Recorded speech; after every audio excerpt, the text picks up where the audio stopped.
Pemirsa, Kabupaten Banyumas kembali menjadi rujukan dalam pengelolaan sampah oleh daerah lain. Kali ini Kabupaten Pringsewu, Provinsi Lampung datang langsung untuk melakukan studi tiru ke tempat pengolahan sampah terpadu atau TPST Kedung Randu pada Rabu 1 Oktober 2025. Berikut liputannya. Bupati Banyumas Sadewo Tri Lastiono menerima langsung rombongan dari pemerintah Kabupaten Pringsewu, Provinsi Lampung yang dipimpin Bupati Rianto Pamungkas.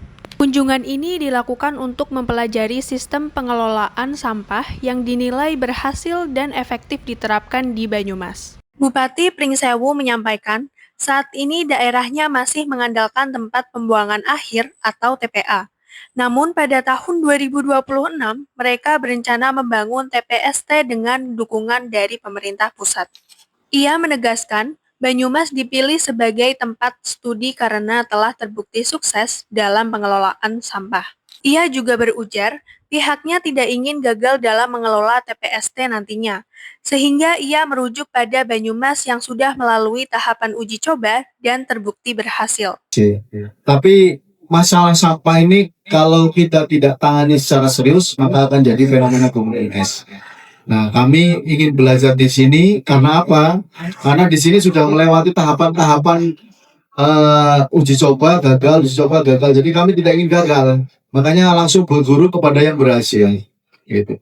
Harapannya apa yang kami ingin dapatkan di sini minimal bisa ditiru 90% Pak Kadis. Kalau ditiru yang benar 90%-nya udah pasti masih benar. Nah, TPST Kedung Randu sendiri memiliki kapasitas pengolahan hingga 15 ton sampah per hari, yang berasal dari sekitar 3.000 rumah tangga.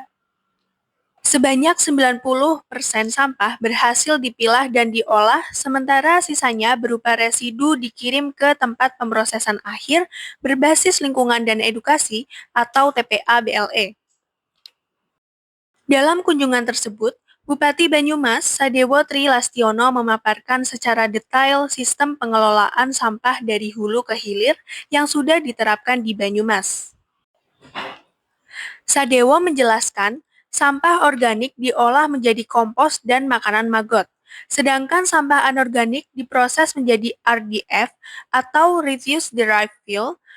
Bahkan kini, Banyumas tengah berinovasi memproses biji plastik untuk dijadikan bahan pembuatan pot sebelum masuk tahap RDF. Supaya bagaimana 5-10 boleh operasional pasti keluar, tapi harus menghasilkan duit di atas 10 miliar. Dan inovasi itu sedang kita jalankan, salah satunya dengan RDF. Ya. Ini salah satu contoh KSM yang sudah betul-betul bisa memproduksi RDF langsung tanpa harus dibawa ke TPA. Kalau menurut saya, kalau mau menduplikasi ya KSM yang seperti ini, Bapak. Ia juga menegaskan pihaknya terbuka lebar untuk berbagai pengalaman dan pengetahuan kepada daerah lain. Kunjungan ini menjadi bukti komitmen Kabupaten Banyumas dalam menciptakan pengelolaan sampah yang modern dan ramah lingkungan. Harapannya pengalaman Banyumas dapat diadopsi oleh daerah lain untuk mewujudkan lingkungan yang lebih bersih dan sehat. Dari Purwokerto, Tim Warta Sipanji melaporkan.